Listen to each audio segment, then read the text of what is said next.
நம்ம இன்றைக்கி பார்க்க போகிறது விஷயம் என்ன அப்படின்னா, யுக கணிதத்தில் முக்கியமாக, அதாவது பஞ்சாங்கத்தில் நம்ம யுக கணிதங்கிறத நமக்கு பிரதானமாக எடுக்கிறோம். காரணம், ஒரு கால அளவு வேணும். நமக்கு ஒரு விஷயத்தை நம்ம செயல்படுத்துகிறோம்னா அதுக்கு செயலுக்குடைய ஒரு முழுமைத்தன்மை அடைகிறதுக்கு ஒரு இயற்கையான இயல்பான ஒரு கணிதம் கண்டிப்பாக தேவை. இப்போ ஒரு பிரபஞ்சத்தில் இருக்கக்கூடிய நாமரூபங்கள் இருக்கக்கூடிய பொருட்கள், அனைத்து பொருட்களிலையும் ஒரு காலம் அடங்கியிருக்கு. அது தொடக்கத்திலேருந்து முடிவு வர ஒரு காலம். அந்த காலத்தை நம்ம கணக்கிற தன்மை. அப்போ பிரபஞ்சம், இந்த பூமிங்கிறது பிரபஞ்சம், இந்த கேலாக்ஸி, இந்த ஒரு திவ்யமாக இருக்கக்கூடிய இந்த பிரபஞ்சம் எப்படி நமக்கு உருவாகி எப்போ அழியும் அப்படிங்கிறது மாதிரி ஒரு கணிதத்தை நம்ம பொதுவாக ஒரு யுக கணிதம் அல்ல இது. அது யூகிச்சு உருவாக்கக்கூடிய கணிதம் இல்லை. அது இயல்பான இயற்கையோடு நம்ம இணைஞ்சிருக்கக்கூடிய ஒரு கணிதம் அப்படிங்கிற தன்மை. யுகம் அப்படிங்கிற தன்மைங்கிறது அதாவது பல விஷயங்களை சொல்லலாம். ஒரு பொருள் எப்போ உருவாச்சு, இப்போ ஒரு மினரல் எடுத்துக்கிட்டிங்கன்னா தோரியம், அந்த மாதிரிலாம் அங்கே யுரேனியம், தோரியம் நிறைய கிடைக்கக்கூடிய தன்மை. அப்போ இது தாதுக்கள் எப்போ அழியும் அப்படிங்கிற தன்மைக்கு தான் ஒரு பெரிய விஷயம். அப்போ இவ்வளவு விஷயங்கள் இருக்கும்போது அந்த தாதுக்கள் அழியவே செய்யாது அப்படிங்கிற மாதிரி. அப்போ பிரபஞ்சம் அழியாதுன்னா கண்டிப்பாக இல்லை, அழியும். அங்கே தான் சாஸ்திரம் இருக்குது. இப்போ நான் மட்டும் அப்படிங்கிற தன்மையில் இந்த உடல் ரீதியில் நான் உணரக்கூடிய தன்மையை வச்சு பார்த்திங்கன்னா, எனக்கு காலம் 120 வருஷம்.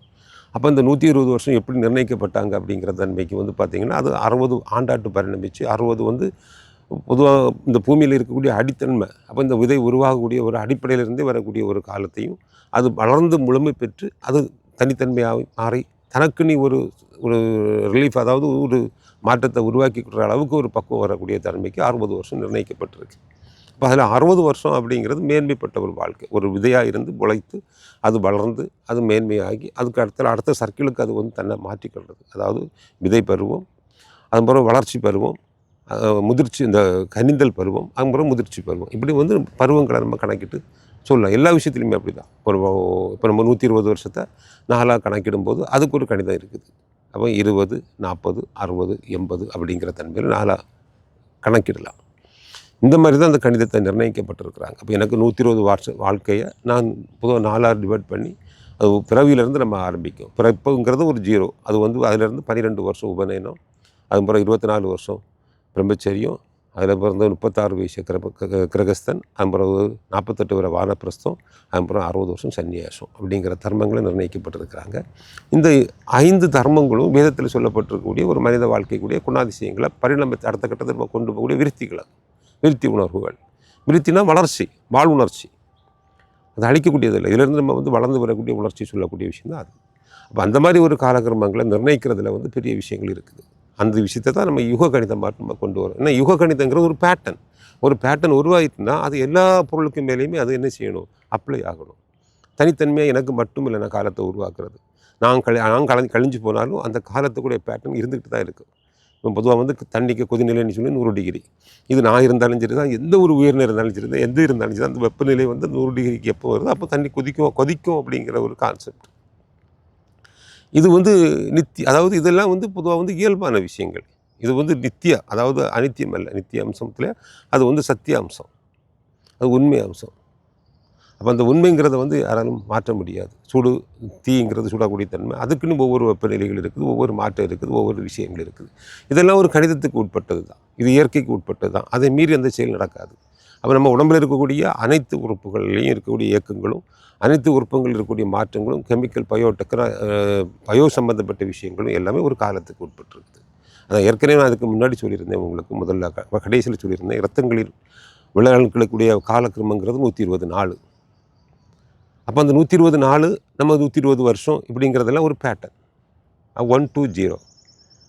அப்போ இதில் தான் ஒரு ரகசியம் சொல்லியிருக்கிறேன் பார்த்துடுங்க. நீங்கள் திசையிருப்பில் எடுத்துக்கிறீங்க. சூரியனுக்கு 6, சந்திரனுக்கு 10, செவ்வாய்க்கு 7, ராகுக்கு 18, வேளனுக்கு 16, புதனுக்கு 17, சனிக்கு 19, சுக்கிரனுக்கு 20 அப்படிங்கிற ஒரு நிர்ணயம் பண்ணதை பார்த்தீங்கன்னா, இதுக்கு இடையில் வரக்கூடிய எண்களை பார்த்தீங்கன்னா 1 to 0, அதாவது 0, 1, 2, அதுலேயும் 6, 7, 8 இந்த மாதிரி உள்ள பேட்டர்ன் தான் வரும். 6 வரும், 7 வரும், 8 வரும். புரிஞ்சுட்டிங்களா? நீங்கள் பாருங்கள், அந்த 17 கூட்டினா 8 வரும், 19 கூட்டினா 10 வரும், 16 கூட்டினா 6, 1, 7 வரும். இந்த மாதிரி அந்த 4 எண்கள் தான் அதில் உட்படுது. மீதி வரக்கூடிய 3, 4, 5, 8 இந்த எண்கள் அதில் காணாது. புரிஞ்சுட்டிங்களா? அப்போ இந்த 4 எண்ணுக்குள்ளேயும் ஒரு பெரிய ரகசியம் அடங்கியிருக்கு. அதில் தான் இந்த 120 வரும். 120. அந்த மாதிரி பார்க்கும்போது வருஷ காலத்தையும் அந்த 120ல் நிர்ணயம் பண்ணியிருக்கிறாங்க. அதே இது வந்து 6, 7, 8 அப்படிங்கிற ஒரு கான்செப்ட்லேயும் அது ஒரு தன்மை இருக்குது. நான் அப்புறம் உங்களுக்கு அது விளக்கமாக சொல்கிறேன். ஏன்னா இது வந்து எதுக்கு நான் சொல்ல வந்தேன்னா, இந்த இரத்தங்களுக்குடைய நம்ம உடம்புல உருவாகக்கூடிய இரத்தங்களுக்கு சிவப்பணுக்கள் சர்க்கிள் ஆகக்கூடிய தன்மை 120 நாள் கழியும் போது கண்டிப்பாக அது மாறிடும் அப்படிங்கிற மாதிரி ஒரு கணிதம். இது அறிவியல் பூர்வமாக நிர்ணயிக்கப்பட்ட கணிதம்.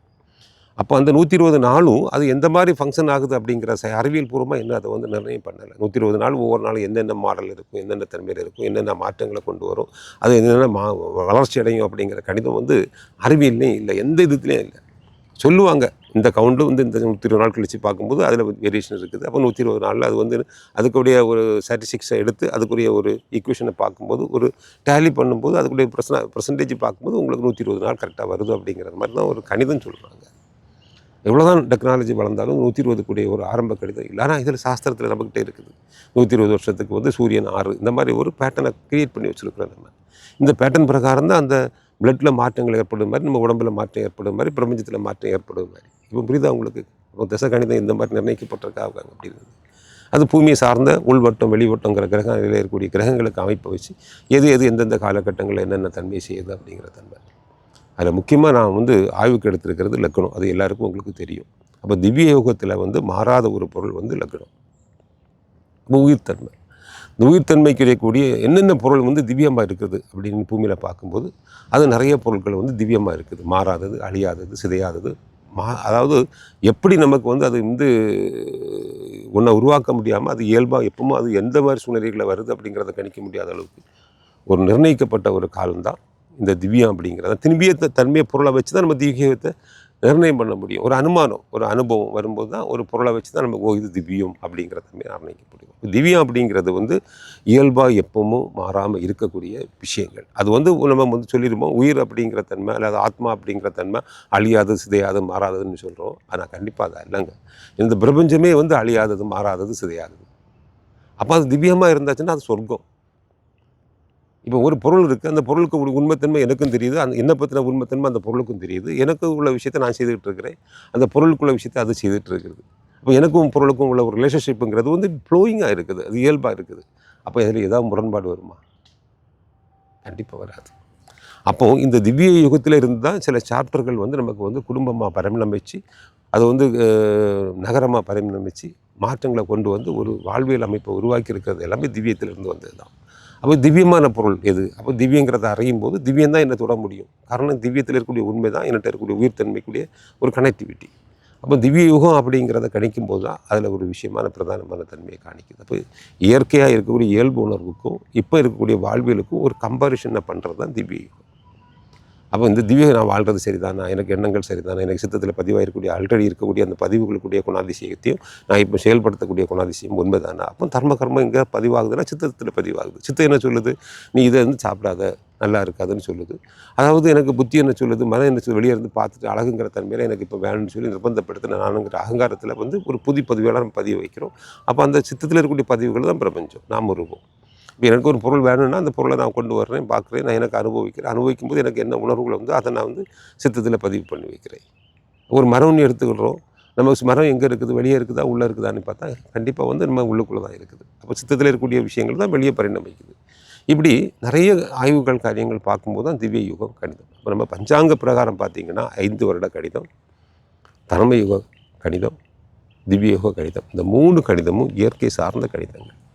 இந்த கணிதத்துக்குடைய ஒரு கோடிங் தான், டீகோடிங் தான் நிறைய புராணங்கள்லையும் இதிகாசங்களையும் பெரிய பெரிய வருடங்களாகட்டும், பெரிய பெரிய நாளாகட்டும், அதில் கல்பகாலமாகட்டும், அது மைக்ரோ காசம்னு சொல்லும்போது பார்த்திங்கன்னா மேக்ரோ காசம்னு சொல்லும்போது பூதங்களாக வரவழைச்சிருப்பாங்க. ஒவ்வொரு விஷயத்துலையும் 10 தலைகள், 5 கை, பெரிய விஷயங்கள், இந்த மாதிரி பட்டெல்லாம் மைக்ரோ காசத்தை பெருசாக வந்து உருவப்படுத்தி அந்த ஒரு செயல்பாடுகளுக்கு உணர்வை கொண்டு வந்திருப்பாங்க.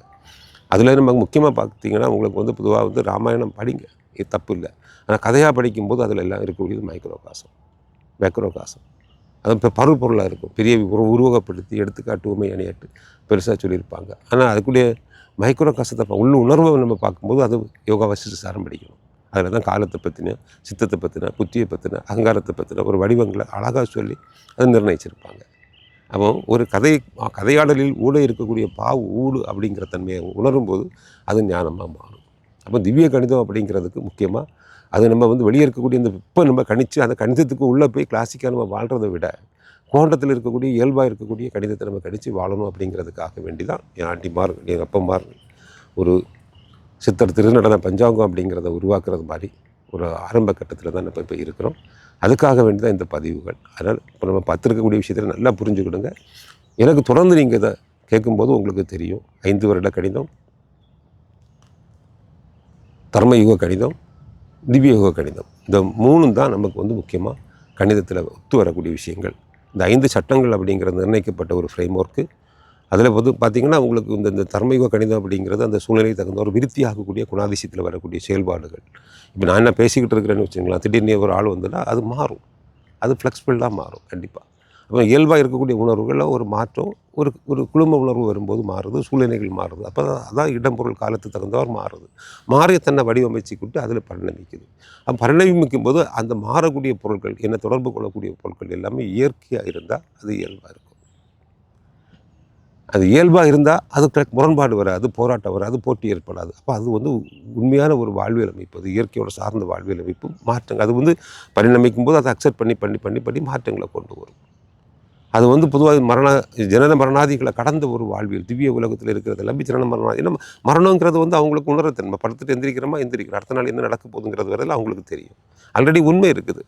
அது வந்து கல்பகாலத்தில் இருக்கக்கூடிய உண்மைகள் அதில் தெரியும். மரணங்கிறது என்ன, பிறப்பினது என்ன, எல்லாமே நமக்கு அதில் தெரியும். மறைபொருளாக ஒன்றுமே இருக்காது. அந்த விகாரங்கள் வரும்போது தான் விருத்தி ஆகாமல் இருக்கக்கூடிய உணர்வுகள் தான் நமக்கு வந்து பயம், பதட்டம், நஷ்ட தூக்கங்களாக கொடுக்கக்கூடியது. நிறைய பேசிக்கிட்டு இருக்கலாம், ஓகேவா? அதனால் இப்போ நமக்கு முக்கியமான தேவை நீங்கள் புரிஞ்சுக்கிட்டுறது 5 ஆண்டு யுகம், தர்ம யுகம், திவ்ய யுகம். இந்த 3ஐயும் நீங்கள் புரிஞ்சுக்கணுங்க. இந்த 3 கூடிய டெஃபினிஷனை இனி போக போக போக எல்லா விஷயங்களையும் நம்ம கொண்டு வருவோம். இது நிறைய நம்ம வந்து ஆய்வு பண்ண இருந்தாலும் இதில் அடுத்த ஆய்வு நமக்கு வந்து பொதுவாக பார்த்திங்கன்னா அந்த தர்மயுக கணிதத்துக்கு இப்போ நம்ம வந்து இந்த காட்டில் தான் இருக்குது, இந்த மரம் நிறைய வளர்ந்துக்கிட்டு இருக்குது. இதை கட் பண்ணாமல் இருந்தால் இந்த மரத்துக்குள்ள ஆய்வுகள் கிட்டத்தட்ட சொல்லப்போனால் 300 வருஷம்னு வச்சுருங்களா. இப்போ கீழே ஒரு விதை இருந்து உருவாகுதுன்னு வச்சுக்கிடுங்க. இப்போ இன்றைக்கி பார்த்தீங்கன்னா ஒரு மரத்தில் நீங்கள் பார்த்தீங்கன்னா காத்தாடி மரம் இதுக்கு பேர். இது வந்து சவுக்கு மரம்னு சொல்லுவாங்க. இந்த மரங்களில் பார்த்தா விதைகள் வந்து அப்படி காய்க்கும், கொத்து கொத்தாக காய்க்கும். எல்லா விதையும் கீழே விழுந்து கொடுத்துட்டுன்னா ஆச்சரியமாக இருக்குது அவங்களுக்கு. அவங்க காடு நாடும் தாங்காது அப்படின்னு சொல்லுவாங்க இல்லையா. அப்போ அதை கட்டுப்படுத்தி அதுக்குடைய மாற்றங்களை கொண்டு வரக்கூடிய ஒரு மேத்தமெட்டிக்ஸ், சூப்பர் மேத்தமெட்டிக்ஸ். அது ஃபினான்சிக் மேத்தமெட்டிக்ஸ்லேயும் கோல்டன் தியரிலையும் இருக்குது. இயற்கையான இருக்கக்கூடிய நமக்கு வந்து ஹார்மோன் மேத்தமெட்டிக்ஸில் இருக்குது. இதை தீர்வு பண்ணியிருக்கிறேன் நான். யாருமே பண்ணாத ஒரு விஷயம். அதனால தான் நான் ஆழித்தரமாக பேசுவேன், ஒரு ஆக்கப்பூர்வமாக பேசுவேன், தைரியமாக பேசுவேன். எந்த அறிவியல் எந்த சயின்டிஸ்ட்கிட்டையும் தைரியமாக பேசுவேன். இது வந்து இயற்கை நிர்ணயிக்கக்கூடிய சட்டம். இதில் யாருக்கும் இடம் கிடையாது, எனக்கு ஒரு இடம் கிடையாது. அப்போ அந்த சட்டத்தை புரிஞ்சுக்கிட்டோம்னா ஓகே, டேக் இட் ஈஸியாக நம்ம வாழலாம் அப்படிங்கிறது தான் அடுத்த கட்டம். அப்போ அடுத்தால நம்ம போகும்போது இந்த தர்மயுக கணிதத்துக்கும் திவ்யயுக கணிதத்துக்கும் நிர்ணயம் பண்ணக்கூடிய ஒரு கால வரைமுறையை நம்ம தொடர்ந்துக்கிட்டு தான் அதுக்கப்புறம் தான் நமக்கு அடுத்த ராசி கட்டத்துக்குள்ளே போகும். இப்போ கால நிர்ணயம், பருவ நிர்ணயம், இயற்கை நிர்ணயம் எல்லாமே நிர்ணயிக்கப்படக்கூடிய ஒரு கணிதம். அந்த கணிதம் நம்ம பஞ்சாங்க கணிதம் வரும்போது கண்டிப்பாக வரும். அது வந்து அறிவியல் பூர்வமாக இருக்கும், ஆன்மீக பூர்வமாக இருக்கும், இயற்கை ரீதியில் இயல்பு தன்மையில் இருக்கும். அங்கே வந்து வேறு பெரிய விஷயங்கள், இடைச்சல்கள், காரியங்கள் எதுவுமே இருக்காது. அதனால் கண்டிப்பாக இது வந்து பொது உடைமைப்பட்ட ஒரு கணிதம். இந்த கணிதங்கிறத வந்து எல்லாருக்கும் நம்ம வந்து சொல்லணும், செய்யணும் அப்படிங்கிற தன்மை. இதில் ஆய்வு இன்றைக்கி நான் ஆரம்பிச்சிருக்கிறேன் இந்த வீடியோ மூலம். தொடர்ந்து நம்ம இப்போது ஒரு வாரத்துக்கு ஒருக்கா ஒரு வீடியோ போடுற மாதிரி இருந்தாலும் உங்கள் கேள்விகளை கேளுங்க. நான் அதில் கண்டிப்பாக இதில் வாசித்து அடுத்த நான் பதில் சொல்லுவேன். நன்றி, வணக்கம்.